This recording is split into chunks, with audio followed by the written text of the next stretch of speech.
Let me guess. You've tried to do less. You've told yourself you're going to simplify, cut back, stop overcommitting. Maybe you even made a list of the things you were going to drop this week. And for about 5 minutes, it felt really good. Lighter, more manageable, like maybe this time was actually going to work. But then something happened. You remembered the people counting on you, the things only you can do, the responsibilities that don't just disappear because you decided you're tired. And suddenly, doing less didn't feel freeing anymore. It felt irresponsible. So you added things back. Maybe not all of them, but enough to feel back in control again. Enough to feel like you weren't dropping the ball. And now you're right back where you started. Overloaded, overcommitted, and quietly wondering why something that sounds so simple feels completely impossible to actually do. And if that's you, I want you to be very clear about something from the start. This is not a discipline problem. It's not a time problem, and it's definitely not because you just need better boundaries.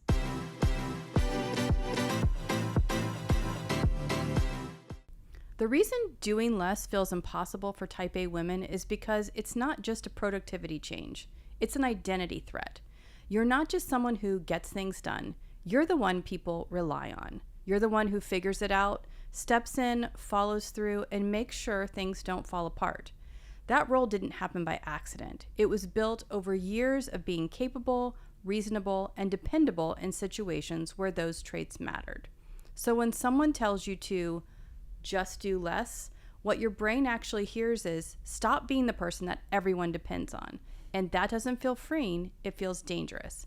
Because your sense of stability, your sense of control, and even your sense of worth are all tied to being that person.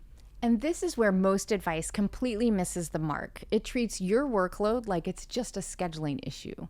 Like if you could just rearrange your calendar or say no a little more often, everything would magically feel better.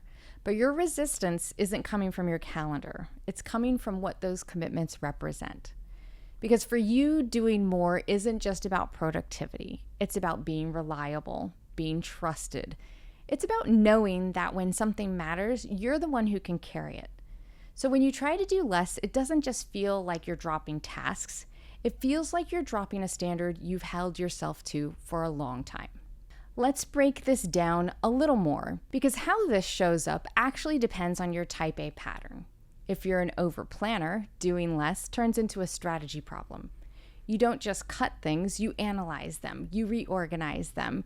You try to optimize your way into a lighter schedule. But instead of actually reducing your load, you end up spending more time managing it. Because the idea of removing something without fully thinking it through feels reckless. So you stay busy, you refine, you adjust, and at the end of the day, nothing has changed. You're just carrying it more efficiently. If you're a hustler, it shows up completely different. You don't overthink doing less, you reject it. Because your default response to pressure has always been to do more effort, time, energy, because that's what's worked for you in the past. That's what's gotten results. So when things feel heavy, your instinct isn't to pull back, it's to push harder. And the idea of doing less feels like letting up at the exact moment you should be stepping up. So instead of reducing your load, you double down. And for a while it works until it doesn't. And if you're an avoider, doing less sounds appealing, but not in a productive way. It becomes distance. You don't intentionally choose what to let go of.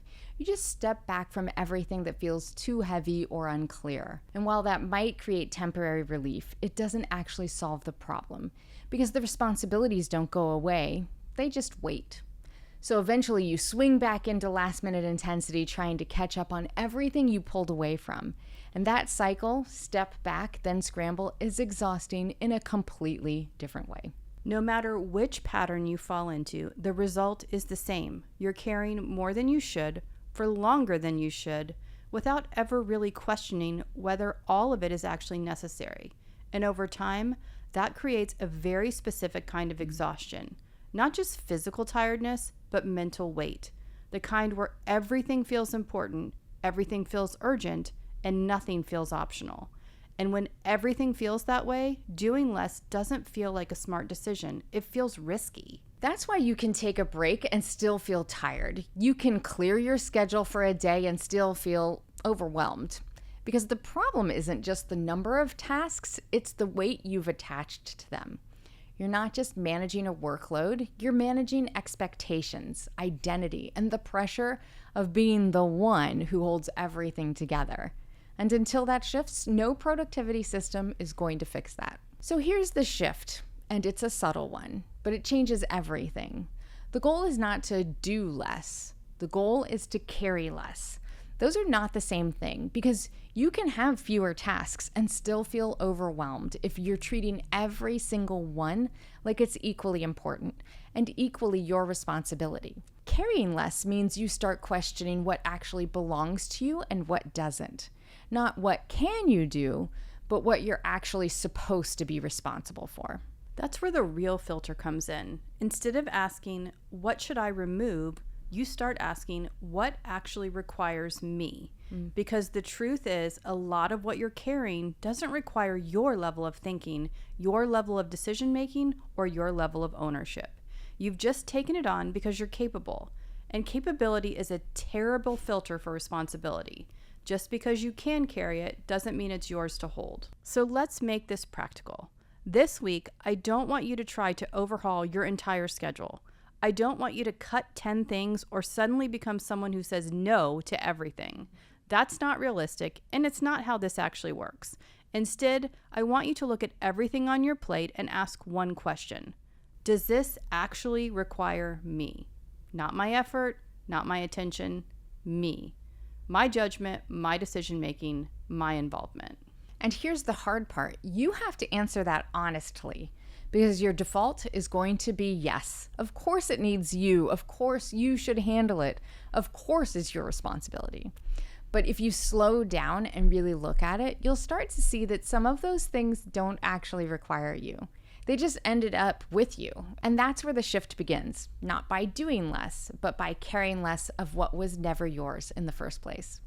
Because here's what most type A women realize when they finally start letting go of some of that weight. It's not the work that was keeping them stuck. It was the belief that they had to be the one holding all of it. And if that's hitting a little too close to home, you're going to want to watch this next video because we're breaking down why you feel like you're the only one who can do things right and how that belief is quietly keeping you overwhelmed. Make sure you're subscribed because this is exactly the work we're doing here, helping type A women stop carrying everything so they can actually build something that lasts. We'll see you in the next one.